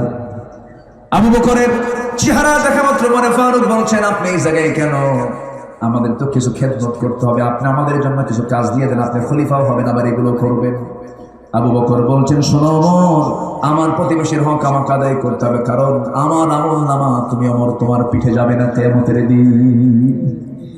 আমার বন্ধুগণ, আমার ভাইয়েরা, প্রথম খলিফার ইন্তেকাল হয়ে গেল, বুড়ি মহিলা বেঁচে আছেন, কিন্তু জানেন না ওই যুবকটা কে খেদমত করে যায়, নামটা প্রকাশ করেন নাই। ওমর ফারুক তার পরের দিন খেদমত করতে গেছেন, যেদিন তিনি ইন্তেকাল করেছেন, তারপরের দিন সেই দায়িত্ব ওমর ফারুক পালন করছেন। প্রতিবেশী ওই মহিলার ঘরে গেছেন। ঘরে গিয়ে মহিলা কি সমস্ত পানীয়, সমস্ত কাপড় চোপড় পরিষ্কার করে দিয়া যখন চলে আসবেন, তার আগে খেজুরগুলো ধুয়ে দিয়ে বলছেন, বুড়িমা, আপনি এগুলো খান। যখন বুড়িমা খেজুরগুলো হাতের মধ্যে নিয়ে যখন মুখে দিয়েছে, বিচিটা মুখের সঙ্গে লেগে গেছে। সঙ্গে সঙ্গে বুড়ি মহিলা বলছে, ও যুবক, তুমি তো মনে হয় আগের যুবক না। আগের যে যুবক আমার সেবা করে যেত, সে মনে হয় পৃথিবীতে বেঁচে নাই। কেন, কি হয়েছে মা, আপনি বলেন। আগের যে সেবক আমাকে সেবা করে যেত, সে যখন আমার সামনে করে, সুবহানাল্লাহ। এটাই হলো আমানত, এটাই হলো আমানতের রক্ষা করা, প্রতিবেশীর হক আদায় করা। এই সমস্ত কাজগুলো আপনি যখন দেখবেন সমাজ থেকে উঠে গেছে, তখন ভাবতে হবে, এই ফিতনার যুগে আমার ঈমানটাকে ধরে রাখার চেষ্টা করতে হবে, আমাকে চেষ্টা চালাতে হবে। আমার ভাইয়েরা, সেই জন্য সবার সামনে কিয়ামত আছে না নাই? আসতে বলবেন না, আছে না নাই? আমরা প্রিপারেশন নেব, জোরে বলি ইনশাআল্লাহ। আল্লাহ বলছেন, ও বান্দা, আমার কাছে 5টা বিষয়ের জ্ঞান আছে। নাম্বার 2 হলো ওয়ায়ুনাজ্জিলুল গায়সা ওয়া ইয়ালামু মা ফিল আরহাম। নাম্বার 2 হলো বৃষ্টি কখন হবে কেউ জানে না। পৃথিবীর কোন আবহাওয়াবিদ কিন্তু বলে না যমক সময় বৃষ্টি হবে, বলে হতে, বলেন হতে পারে, নাও পারে, কিন্তু হবেই হবে। এটা কে জানেন? বলেন আল্লাহ জানেন। ওয়া ইয়ালামু মা ফিল আরহাম, জরায়ুর ভিতরে জন্ম নেওয়া শিশু যে রক্তপিণ্ডের মধ্যে আছে, গোশতের টুকরার মধ্যে আছে, সে কি অবস্থায় আছে কেউ জানে না।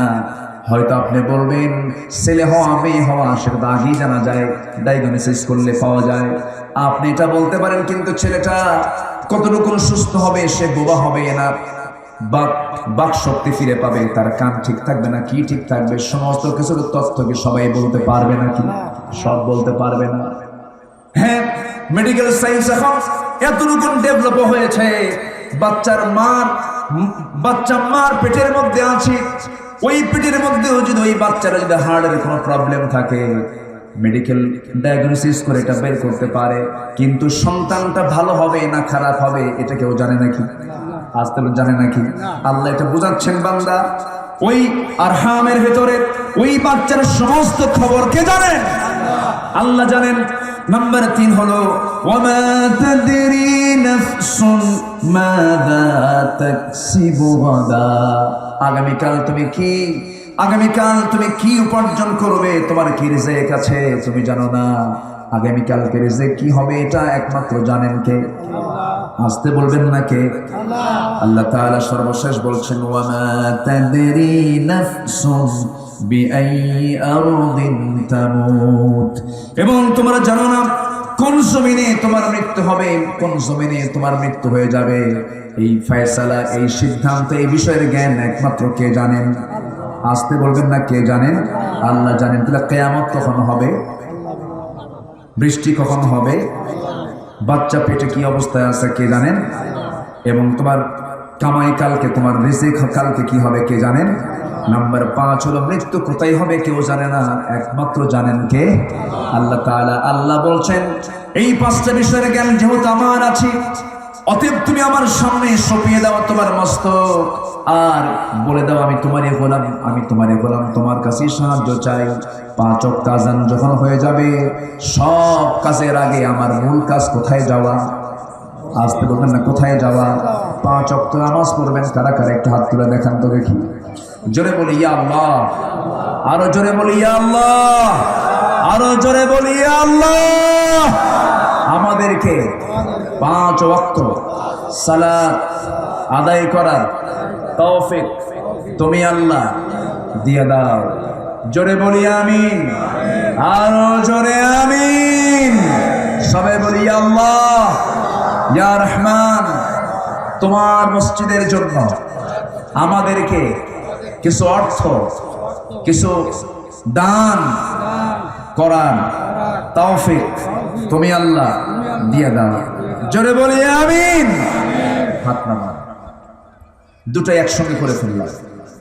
একটু কমিটির ভাইরা যাবেন আপনাদেরকে বিরক্ত করার জন্য। বিরক্ত হবেন না খুশি হবেন? আখিরাতের অ্যাকাউন্টে জমা হবে। লাল ব্যাগ যাচ্ছে, আমরা যে যা পারি কম বেশি আমরা দেওয়ার চেষ্টা করব। জোরে বলি ইনশাআল্লাহ। কেউ উঠবেন না। এখানে আজান হবে, নামাজ হবে, এরপর আমরা এখান থেকে বিদায় হব। দোয়ার মধ্য দিয়ে মাহফিলের সমাপ্তি হওয়ার পরে আমরা আজানের দিকে চলে যাব।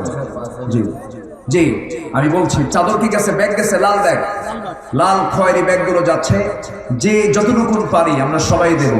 আমার মা বোন যারা আসছেন, মা বোনদেরকে আমরা জি সবাই কম বেশি আমরা দেব ইনশাল্লাহ। এবং বিশেষ করে স্পেশাল দান যারা 10, 20, 50, 1 লাখ, 5 লাখ, 10 লাখ যে যা পারেন সবাই দেবেন আন্তরিকতার সাথে। আল্লাহ তুমি সবাইকে দেওয়ার তৌফিক দাও।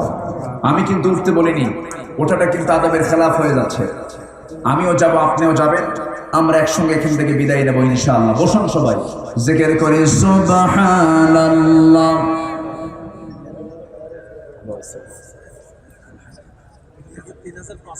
জি, আমাদের চেয়ারম্যান মহোদয় আছেন, এরপর আমাদের এখানে অতিথি মহোদয় আছেন, আরো আছেন।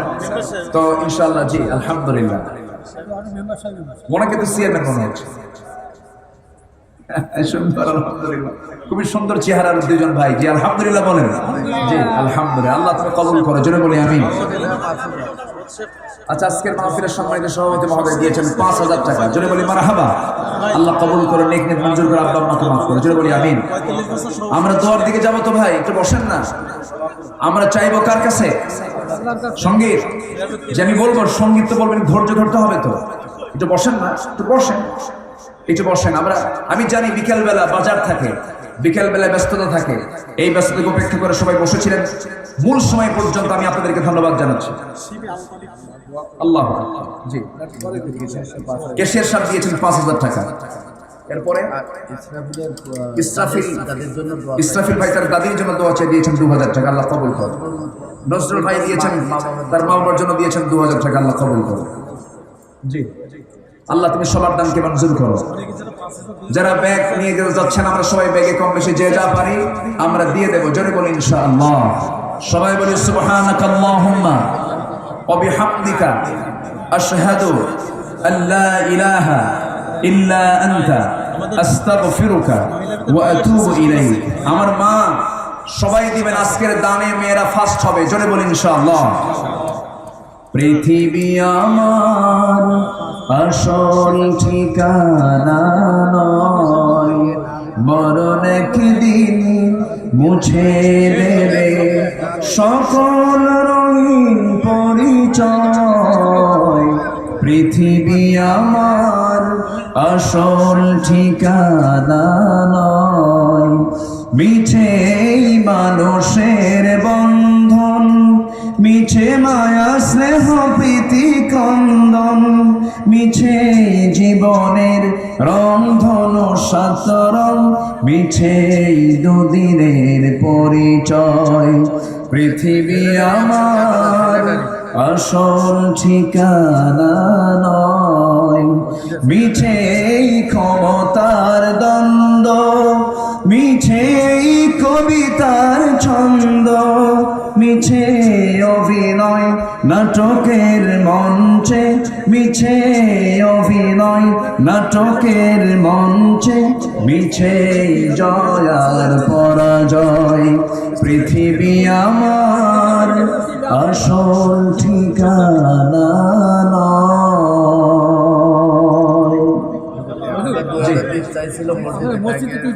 জি, যারা যারা দিতে চেয়েছেন আমি সবার কাছে একটু আরজ রাখবো, মেহেরবানি করে যে যা পারি আমরা সবাই দেওয়ার চেষ্টা করবো, জোরে বলি ইনশাআল্লাহ। আরেকজন ভাই দিয়েছেন কিছু টাকা, আল্লাহ কবুল করো, নেক নেক মঞ্জুর করো, আব্বা আম্মাকে মাফ করো, জোরে বলি আল্লাহুম্মা আমিন। একজন মহিলা মেম্বার আপনার, জি হ্যাঁ, শাহনাজ পারভীন, উনি দিয়েছেন 1000 টাকা, আল্লাহ কবুল করো, নেক নেক মঞ্জুর করো, আব্বা আম্মাকে মাফ করো, জোরে বলি আমিন। আর কি আছেন আমরা সবাই দেব। জামাল ভাই দিয়েছেন 1000 টাকা, আল্লাহ কবুল করো, নেক নেক মঞ্জুর করো, আব্বা আম্মাকে মাফ করো। আসুন আমরা সবাই দেব। নামাজের জন্য আমরা প্রস্তুতি নেব আস্তে আস্তে, অজুর জন্য সুযোগ দেওয়া হবে। আমি চেয়েছিলাম সবাই আমরা দোয়া পর্যন্ত থাকবো, কিন্তু অনেকের ব্যস্ততা, আমি কোনো মনক্ষুণ্ণ হয়নি। ধন্যবাদ সবাইকে দিচ্ছি, কারণ আলোচনা পর্যন্ত কেউ ওঠেন নাই। বলি আলহামদুলিল্লাহ, জোরে বলি আলহামদুলিল্লাহ। ব্যস্ততা তো আসরের সময় তো মানুষের ব্যস্ততা থাকে, অনেকে চলে গেছেন, আমি তাদেরকে মানে মনক্ষুণ্ণ আমি হচ্ছি না। সবাই যারা আছি এখন বাকি যান, যারা আছি আমরা ধীরে ধীরে দোয়ার দিকে যাব, জোরে বলি ইনশাআল্লাহ। জি, আযান হবে, নামাজ হবে, সবাই বলি সুবহানাকাল্লাহুম্মা ওয়া বিহামদিকা আশহাদু আল্লা ইলাহা ইল্লা আনতা আস্তাগফিরুকা ওয়া আতুবু ইলাইকা। আসুন আমরা এখন দোয়া করি। কালামের আব্বা, কালাম ভাই তার আব্বার জন্য দোয়া চেয়ে দিয়েছেন 1000 টাকা, আল্লাহ কবুল করো। জি, আমরা এখন দোয়া। চেয়ারম্যান সাহেব আপনি যা বলবেন।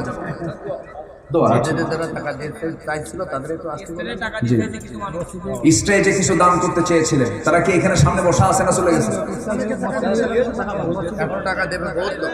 কই আসেন, তারা আসেন না, দিয়ে যান, তাড়াতাড়ি দিয়ে যান। মসজিদ কমিটির মেম্বার, মসজিদ কমিটির সাজ্জাদ ভাই দিয়েছেন 3000 টাকা, আল্লাহ কবুল করে নাও। দেন, আসেন, দ্রুত আসেন, আমরা অতিথিকে কষ্ট দেব না। আলহামদুলিল্লাহ। আরেকজন ভাই দিয়েছেন 500 টাকা। যদি ওয়াদা করে যদি মাহফিলে না দেয় তখন মসজিদ আবার ধরবেন।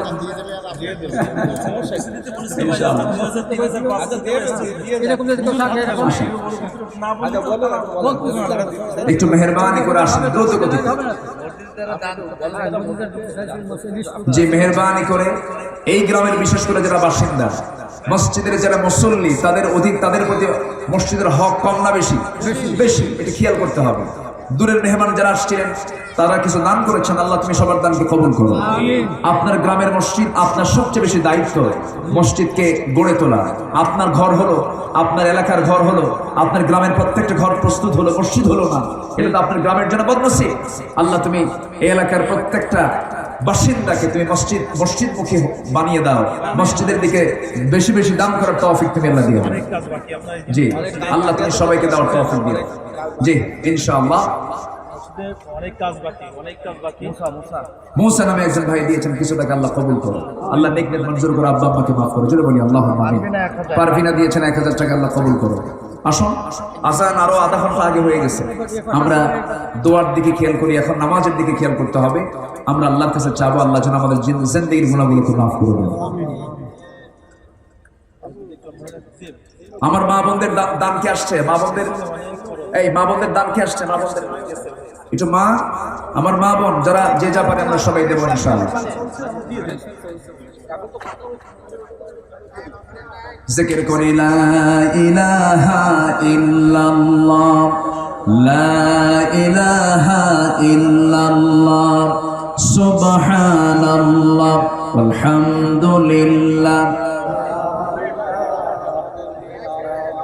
আরো জোরে লা ইলাহা, সুবহানাল্লাহ, আলহামদুলিল্লাহ, লা ইলাহা ইল্লাল্লাহ, মুহাম্মাদুর রাসূলুল্লাহ সাল্লাল্লাহু আলাইহি ওয়াসাল্লাম। এখানে কে এম রেজাউল রহমান টিপু ভাই অতিথি, আলমের সিদ্দিক টিটো ভাই অতিথি, শহীদুজ্জামান শহীদ ভাই, মফিজুর রহমান মফিজ সাহেব, আলাউদ্দিন আলা সাহেব, চেয়ারম্যান মহোদয় আপনি আছেন আলহামদুলিল্লাহ। এছাড়া বাকি তো কেউ সবাই আসে নাই, তো তাদের নামটা এখানে আছে। তারা আসলেন না, এটা কেমন হলো? বলবেন, আমার সালাম জানাবেন যে তাদের নাম ঘোষণা হয়েছে মাঠে, তারা অবশ্যই কিছু দান করবেন। জোরে বলি ইনশাআল্লাহ। আচ্ছা, আমি সবার কাছে উদাত্ত আহ্বান জানাচ্ছি, মসজিদ কার ঘর? আসতে বলবেন না, কার ঘর? এই গ্রামের বাসিন্দা কারা? হাত তোলেন তো দেখি। এই গ্রামের বাসিন্দা, এই গ্রামে বাড়ি কার কার? ওই মসজিদের মুসল্লি কারা কারা? এই মসজিদের, যে মসজিদের দিকে মাহফিল, মুসল্লি কই? কোথায় গেছে? চতুর্থ আসমানে গেছে সব? হ্যাঁ, আপনি কার কাছে যাবেন? আপনি বলেন। সবাই বসেন। জি জি ইনশাআল্লাহ। আমরা এখন দোয়া দিতে যাই। আল্লাহুম্মা রব্বানা যালামনা আনফুসানা ওয়া ইল্লাম তাগফির লানা ওয়া তারহামনা লানাকুনান্না মিনাল খাসিরিন। মিষ্টি বিকেল গধূলি বেলা হাজারো হাজারো মুসলমান নরনারীকে নিয়ে তোমার কালাম থেকে কিছু কথা বলেছি। গুনার বোঝা মাথায় নিয়ে কাঙ্গাল ফিকারের মতো দুটো হাত পেতে আছি। আল্লাহ, গুনারের দিকে নজর দিও না, বান্দা মনে করে তামাম জীবনের গুনাহগুলোকে মাফ করে দাও। জনম দুঃখিনী মা, জনম দুঃখী বাপজান যারা চলে গেলেন, জিন্দেগির গুনাহগুলো মাফ করো, কবরগুলোকে জান্নাতের টুকরা বানাইয়া দাও। আব্বা আম্মার জন্য কি দোয়া শিখিয়ে দিয়েছো? আওয়াজ দিয়ে সবাই বলুন, রব্বিরহামহুমা কামা রব্বায়ানি সগীরা, রব্বিরহামহুমা কামা রব্বায়ানি সগীরা। ও আল্লাহ, বিশেষ করে এই মাহফিলের আয়োজন যারা করলেন, শোনার জন্য যারা আসলেন, বিনিময়ে কিয়ামতের কঠিন ময়দান যেদিন কেউ কাউকে চিনবে না, সেই কঠিন মুসিবতের দিন মাহফিল থেকে যা আমাদের সবার জন্য নাজাতের মাধ্যম বানায় দিও আল্লাহ। মসজিদ তোমার ঘর, আল্লাহ তাআলা তোমার মসজিদকে সুন্দর করার দায়িত্ব হলো বান্দার। আল্লাহ, এই মসজিদের যারা বাসিন্দা, এই মসজিদের যারা মুসল্লি, একতাবদ্ধ হয়ে একতার প্ল্যাটফর্মে এসে সবার আগে নিজের বাড়ি করার আগে মসজিদটাকে সুন্দর করে গড়ে তোলার তৌফিক গ্রামবাসীকে দিয়ে দাও। যারা যারা অন্য গ্রাম থেকে এসেছেন, অন্য এলাকা থেকে এসেছেন, যারা যারা দান করেছেন, আল্লাহ সবার দানকে তুমি দয়া করে মঞ্জুর করে নাও। আমার মা বোনদেরকে কবুল করো, চেয়ারম্যান মহোদয়কে কবুল করো, মেম্বার মহোদয়কে কবুল করো, অতিথি মহোদয়কে কবুল করো। আমার নজরুল ভাই, তুমি তাকে কবুল করে নাও। মসজিদে ইমাম সাহেব তিনি দোয়া চেয়েছেন, তুমি তার খেদমতকে কবুল করে নাও। আমার ডানে বামে সামনে পেছনে যত ভাই হাত তুলেছেন, যারা যা চাওয়া তুমি আল্লাহ পাওয়া করে দিও, যার যা সমস্যা তুমি আল্লাহ সমাধান করে দিও। মরবো কোন দিন জানি না, ডান হাতে আমল নামা না আসা পর্যন্ত মরণ দিবা না। যখন মরণের সময় চলে আসবে, শহীদি মওত আমাদের কপালে জুটায় দিবা। এই ক্রান্তি লগ্নে মুসলমানদেরকে একটা প্ল্যাটফর্মে আসার তৌফিকটা দিয়ে দিও আল্লাহ গো। কোন দিন মরবো জানি না, কত লোকের মরার খবর কানে আসে, জানাজায় হাজির হয়ে কাফন কাফন করি। একদিন মরে যাব, মরার সঙ্গে সঙ্গে আমার নাম আর কেউ ধরে ডাকবে না, বলবে না যে চেয়ারম্যান সাহেবকে ঘর থেকে বের করো, বলবে না হুজুরকে ঘর থেকে বের করো, বলবে লাশ ঘর থেকে বের করো, লাশকে গোসল করাইয়া দাও, লাশকে কাফন কাফন করাইয়া দাও। আমাকে নিয়ে সব কবরের দিকে চলে যাবে রে। কবরে শোয়া দেবে, বাঁশ চাপা দেবে, মাটি চাপা দেবে। আমার দেহ এত দুর্বল, বাঁশ পচার আগে আমার দেহ পচে যাবে। 24 ঘন্টা লাগবে না, আমাদের চুলগুলো সব উপরে পড়ে যাবে। 3 দিনের ব্যবধান চামড়াগুলো গলে গলে পোকার পেটের খাবার হবে। 7 দিন যাবে না, 7 দিন না হতে এই পেটের নাড়িভুড়িগুলো সব ফুলে গিয়া চোখ মুখ কান নাক দিয়ে বের হতে থাকবে। মাত্র 3 মাস কবর করে দেখা যাবে কয়েকটা হাড় ছাড়া আর কবরে কিচ্ছু নাই রে। এই তো দুনিয়ার নিয়ম। আল্লাহ তোমার কাছে প্রার্থনা করি, তোমার সন্তুষ্টে তোমার পছন্দের বান্দা না হওয়া পর্যন্ত আমাদেরকে কবরে নিবা না। এই গ্রামের প্রত্যেকটা ঘর কিসমের দুর্গ বানায় দাও। ঘরে ঘরে খালিদ বিন ওয়ালিদ পয়দা করো, ঘরে ঘরে আয়েশা সুমাইয়া খাদিজার মতো মা পয়দা করে দাও। মরণের সময় যখন চলে আসবে জবানে জারি করে দিও লা ইলাহা ইল্লাল্লাহু মুহাম্মাদুর রাসূলুল্লাহ। আসসালামু আলাইকুম ওয়া রাহমাতুল্লাহি ওয়া বারাকাতুহু। মুখে আজান হবে, আজান হবে। ওযু যারা আছে সোজা কিবলামুখী হয়ে যান, কিবলামুখী